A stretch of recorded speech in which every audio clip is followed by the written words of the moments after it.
during this time with Amy because usually her lyrics lead me to something that I wasn't planning on talking about, but that just those three words, crumbling to wholeness. Crumbling to wholeness. Really, that's the theme today. It's war in peace, and that place within us where we don't want to step. We don't want to cross to that other side. We don't want to crumble. We don't want to give in to the depth of our feeling. We don't want to be intimately fragile with ourselves. We don't want to be vulnerable. And so the war begins. Right? The war begins. The war means the circulation of all the defenses and all the reasons and all the justifications in our mind why not. Why we should not go there. Where are we going? We're going to wholeness. That's the only place we're going, because that's all that exists. We want to go there. We have this idea of what it could be, but it is unknown. Even that fact that it is unknown, we can digest, but it's the journey. How many people have you talked to or have you talked with discussing this idea of immortality? And said or heard, oh, it's not the fact that I'm going to make my transition or die. It's the how of it. Right? I don't want to be in pain. I don't want to be incapable. I don't want to be a burden to someone. I don't want, right? It's that idea of that journey that's the scary part, not where we're going. Because we can only go into an expanded expression of what we already are, moving and spiraling more and more toward that whole idea, that unity, that oneness, that we all believe in, or we wouldn't be sitting here. It's the how. And you know what they say in metaphysics? The how ain't none of our business. Right? Our business is getting a clear picture of what it is we would like to create, and then giving it over. Giving it over in a manner that brings us to a fuller sense of and state of commitment and action in alignment with this idea, with this directive, with where our thoughts are focused. But the guts of it, the mystery, that bottom piece that we don't know, we need to just give over.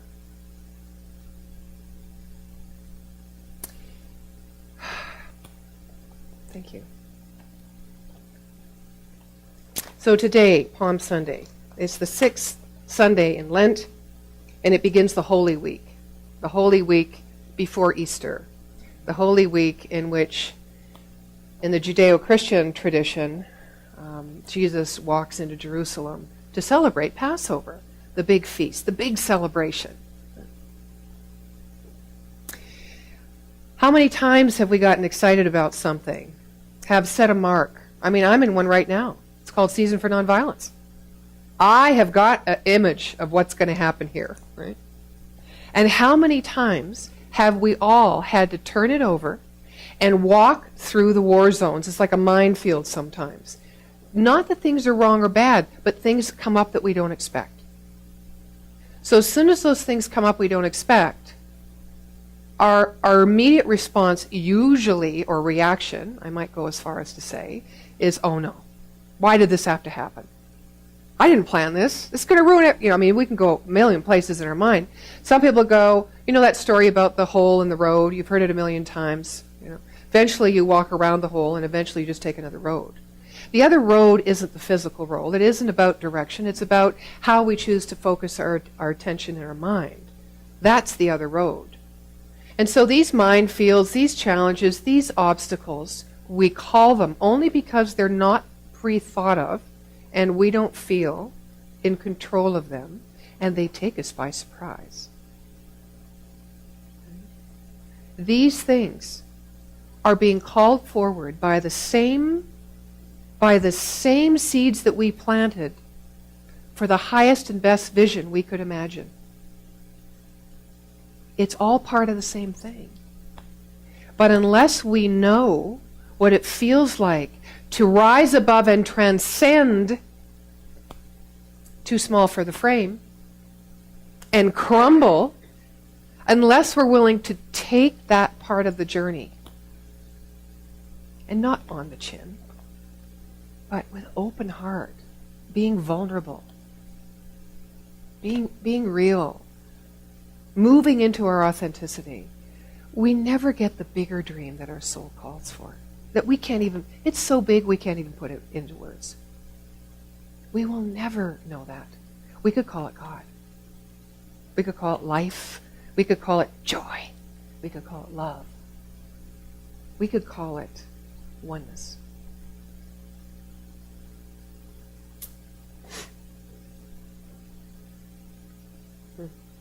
Palm Sunday, the day Jesus arrives in Jerusalem. Now, it is preceded by, it's called Maundy Thursday, which is the Last Supper, and, of course, the betrayal by Judas. Now, relatively speaking, that could be our present sense of peace that lives within us, that possibility, that vision, that excitement. And we mark it however we mark it. We mark it by maybe a day in nature that we gift ourselves, or a day at the spa, or a dinner with friends, whatever brings us that feeling of celebration when we're moving towards something, when something's unfolding, and we can just almost taste it. We want to celebrate it. That's what Jesus was doing, 40 days, moving out, declaring his ministry, coming to celebrate and feast, and then the betrayal. So for us, that could just mean something we didn't plan. No matter what level of vulnerability that something takes us to, or presents the opportunity to experience, it's still something we didn't plan and we weren't ready for it. Unlike Jesus, of course, who knew what was going to happen. Now, could we know what's going to happen? Could we avoid that war in peace? Of course we can. We don't have the ability to know the mystery, that place that we hand over to Spirit, that infinite intelligence that is all and knows all, is all-knowing. But we can pre-plan our choice to stay in peace, no matter what we're feeling.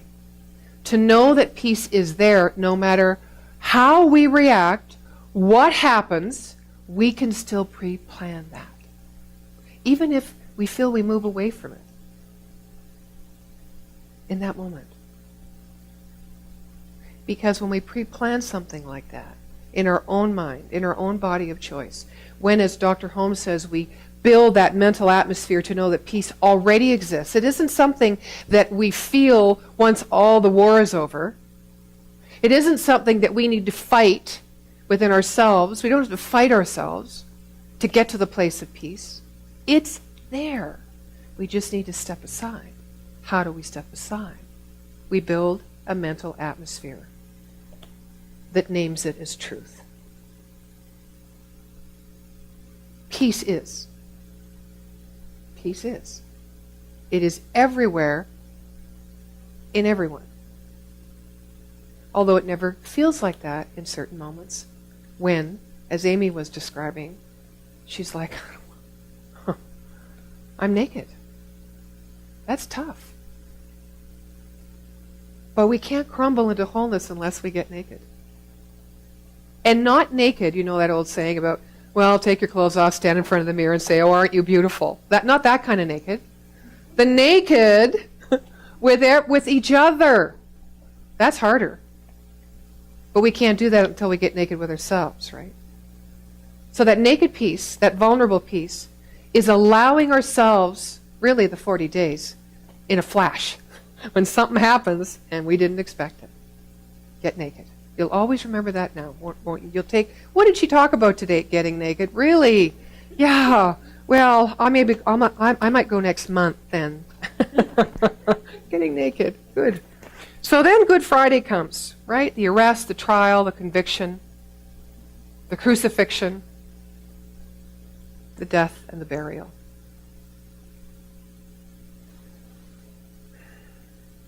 Again, now you can look at this two ways. The war is going to bury us. It's going to take us out. Because we don't know peace. Or the war is going to provide us another step on the path to crumble into wholeness so that peace may be revealed through us. Which, of course, is what happened in the story of the crucifixion and the resurrection. Eternal life. The gift is eternal life. And eternal life has a quality, and the quality has to be in alignment with the qualities of that which created life. Wholeness. Keep coming back to unity. There's only one. Well, what is that? If there's wholeness, it can't be divided against itself. So there can't be war and peace. But there is a process for us to clear away whatever is within our own mental atmosphere to turn it to the idea of the highest idea, which is unification, not separateness, not divisiveness. Holy Saturday in the Holy Week comes, the Sabbath, and this is the time where Jesus laid in rest for me. That means to me, I get to stop and contemplate. I get to stop and create a space for myself. Allow everything to be just the way it is. Whether I'm in the reaction mode, the response mode, whether I'm feeling the peace rise within me, hold it. Just let it be what it is. And call it good. That's what I do when I contemplate. I know that everything is in perfect order. It's all in divine right action, and that divine right action moves through me from the choices I have made. And if I want some different choice, then I just need to plant different seeds. It's all within me. The eternal life. In The Wise Silence, J.K. McGrady tells a story about one's soul's journey. See if you can relate to this. A woman sits on a bench with a wise old one, and before her are 4 paths to choose from. One is going back, where she came from. 2 are going horizontally, left and right. But she's already traveled those, and she's seen the view, and it didn't get her where she wanted to go, so she came back to the bench. The 4th path, of course, leads forward. Straight ahead. However, it leads over a cliff. The cliff is that part we don't want to travel. We think if we jump, either we might fall, crash, burn. We could fly, but that's not normally in our idea because we always think of what the worst that can happen before the good, usually. Or, what else could we do? We could be reborn. Whether we crash or burn or fly, because our life is eternal. Much like the path Jesus took into Jerusalem. Kind of reminds me of the Fool. Any of you know tarot cards? I think I've had them done once. It was really interesting. Of course, I picked the Fool. And I was clowning, so I thought, okay, fine. Well, this isn't telling me anything I don't know. But the Fool is the one who has the visions and dreams. The Fool is the one that doesn't think twice, just jumps over the cliff. I mean, there is no other decision. And in the tarot, the deck of the tarot, the Fool is number 0. Ground 0. New start. But unless you're scared, unless you tremble with fear, there is no rebirth. Not because there's no gain without pain. I'm not trying to say that. I'm trying to say that you need to crack open. You need to crumble the wholeness. It's what we need to do. Because there's so much life and beingness in us that we have not explored or expressed that our mind keeps us away from in a small frame. Right?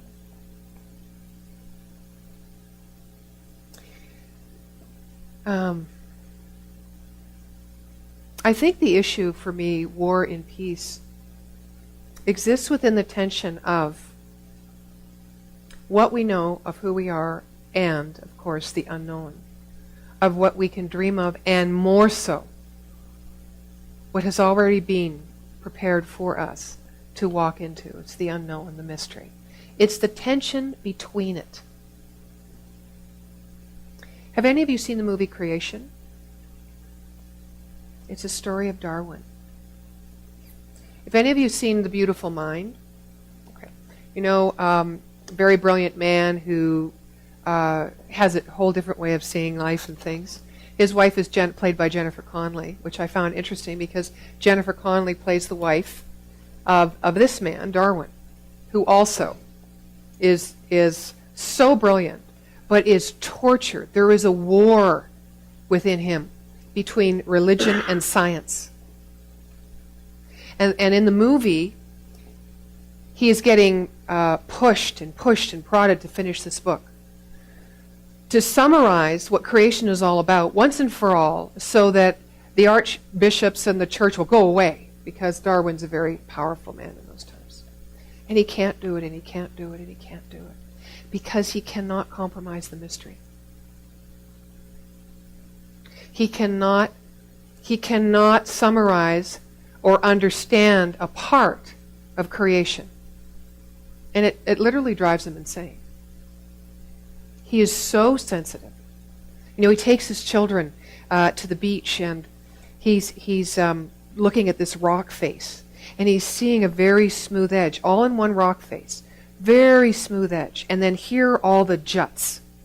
And he says to the children, here is where the soft ocean waves have come, you know, in the ebb and the flow, and over eons of time have formed this beautiful, soft surface. And here is where the torment and the intense weather and the earthquakes, and it's all in one rock. It's all in the same rock. He talks about that nature selects for survival, but man selects for appearance. Nature selects for survival, so it is our true nature to select for our survival. Survival is about crumbling. Survival is about expanding our expression of that which we were promised at birth, not by a God that preordains our life, but by a quality of intelligence that we are made of. Peace, beauty, and love, and prosperity. He says, so much beauty and so little purpose. And I think he said that because he saw everything as beautifully woven interdependently with each other. And even when they're on the beach and he's got his children and a fox, he says, watch, and they're in the bushes. And he watches the fox. And the little rabbit comes up, and the fox takes the rabbit. And the one little girl starts screaming and crying. Make him stop, make him stop, make him stop. It isn't fair, it isn't fair. And the other girl, who's a little older, puts her hand on the little girl's back and said, it has to be that way. This is the order. Because if the fox didn't eat the rabbit, the little fox babies would have nothing to eat. Now put a smile on your face. It's all right. Same thing. It's all right. Peace always exists. Everything we need already exists. And no matter how harsh the edges of our life, or how smooth, we need to choose mindfully that which brings us forward into a greater expression and expansion of that spirit within us, that call of our soul.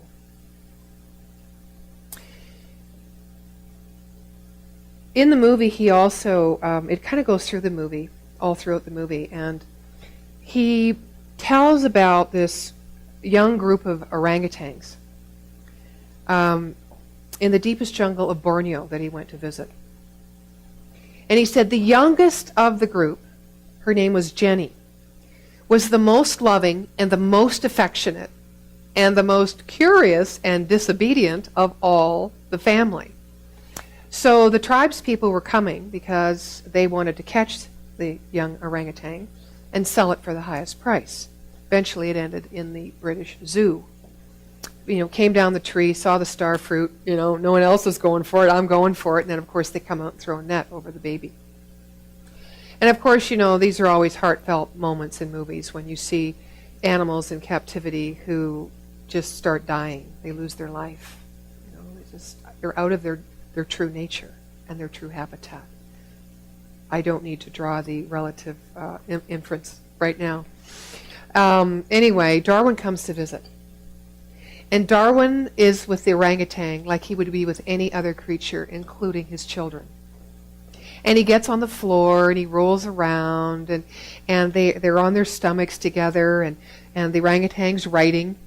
He's writing and the orangutan's copying, writing in the journal, and just a beautiful bond. And of course, they've dressed the orangutan, to be presentable for society in the zoo. So it's actually got a pair of toddler's clothes on. So as the orangutan flips and throws itself into the cage bars, he flips and throws himself into the cage bars. And there's such a beautiful bond. And at one point, you see the fingers touching, And then at another point, you see the little ape lying in his arms and just, touching his face ever so softly. And you see the eyes looking at each other and the recognition. And then you see the empathy. Because Darwin promised to come back, and he never came back. And of course the orangutan died. He died in his arms. Or not his arms, someone else's arms. But he looked up at the man whose arms he was in again and touched the man's face and looked at him and kind of like smiled. At least that's what I saw. And then he just put his head into his chest and he closed his eyes. And he went away. And in the movie, Jenny keeps saying to her father, "Tell me the end of the story." And Darwin just can't. He can't do it. So through the whole movie, she asks 3 or 4 times, and it isn't until she's on her own deathbed at 13. She says, "Papa, tell me the end of the story." And his eyes fill with tears, and he says, "Why do you want to know?" And she says, "I want to know. I like it. I like it because it makes me sad." Cracks are open into the recognition of what's possible. We don't want to feel half the time, maybe more than half the time. We say we do. We think we do. But boy, when we get close, it's another story sometimes. We'll never have the recognition if we don't crack. We will never create peace on earth if we don't crack. We will never be able to build empathy with each other if we don't recognize the truth, that commonality, that heart.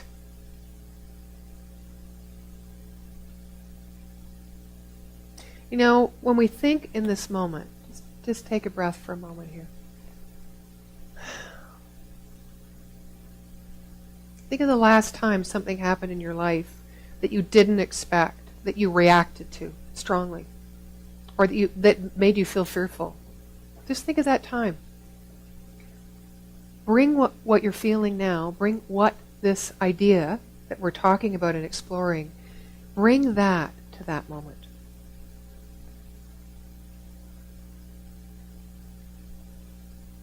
It's not so bad. It's just part of the pathway. It's a pebble to what we truly sense and know in the depths of our being is possible for our life and the life of humanity.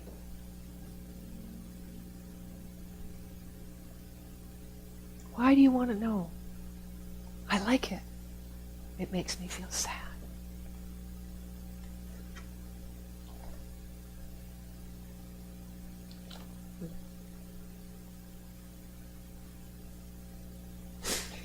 Okay, we end with a fun story. A fun story. Okay. It's a journey called life. And to me it illustrates how progressive ways to communicate increase our ability to feel empathic. I think when there is empathy, there is never war, only peace. So this is how I've chosen to close this time with you today. A mouse looked through a crack in the wall to see the farmer and his wife open a package. What food might this contain, the mouse wondered. He was devastated to discover it was a mousetrap. Retreating to the farmyard, the mouse proclaimed this warning. There's a mousetrap in the house. There's a mousetrap in the house. The chicken clucked and scratched, raised her head and said, Mr. Mouse, I can tell you this is of grave concern to you, but it is of no consequence to me whatsoever, and I can't be bothered by it. Well, the mouse turned to the pig and told him, there's a mousetrap in the house. The pig sympathized, but said, I'm so very sorry, Mr. Mouse, but there's nothing I can do, but pray. Be assured you are in my prayers. The mouse turned to the cow and said, there's a mousetrap in this house. The cow said, wow, Mr. Mouse. It says moose here. Interesting. Someone was writing in my... Okay. But it's no skin off of my nose. So the mouse returned to the house, head down and dejected, to face the farmer's mousetrap. Alone. Well, that very night, a sound was heard through the house. The sound of a mousetrap catching its prey. The farmer's wife rushed to see what was caught, and in the darkness she did not see it. It was a venomous snake whose tail was caught in the trap. Well, the snake bit the farmer's wife. The farmer rushed her to the hospital, and when she returned home, she still had a fever and was not well. And everyone knows how you treat a fever, with fresh chicken soup. So the farmer took his hatchet to the farmyard looking for the soup's main ingredient. But his wife's sickness continued, and so friends and neighbors came to sit with her around the clock, and to feed them, the farmer butchered the pig. But alas, the farmer's wife did not get well. She actually died. And many, many people came to her funeral. Of course, the farmer now had to slaughter the cow in order to feed all the people at the funeral. And the mouse looked upon it all through his crack in the wall with great sadness. So the next time you hear someone is facing a problem and you think it doesn't concern you, remember, when one of us is threatened, we are all at risk. Each of us is a vital thread in another person's tapestry of our lives, and all are woven together for a reason. So over this next week, as we move towards Easter, much will fill our lives. We can kind of look at it as our walk to Jerusalem, to celebrate our decisions, to move ahead on something, to create something, to live however, differently, newly, to get naked. At some point we're all going to be called to step up to the higher form of intelligence, like Thomas Troward talked about, to move ourselves beyond the law of averages that lives within us. And to do that, we have to leave behind something. It doesn't mean compromise. And it doesn't mean necessarily to jump off the cliff. But we do need to die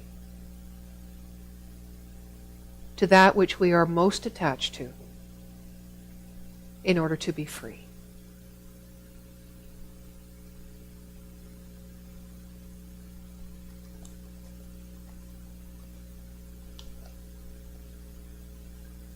I don't think there's any core philosophy, at least not that I've come across, that will free our minds. I think being free is the only thing that frees our minds.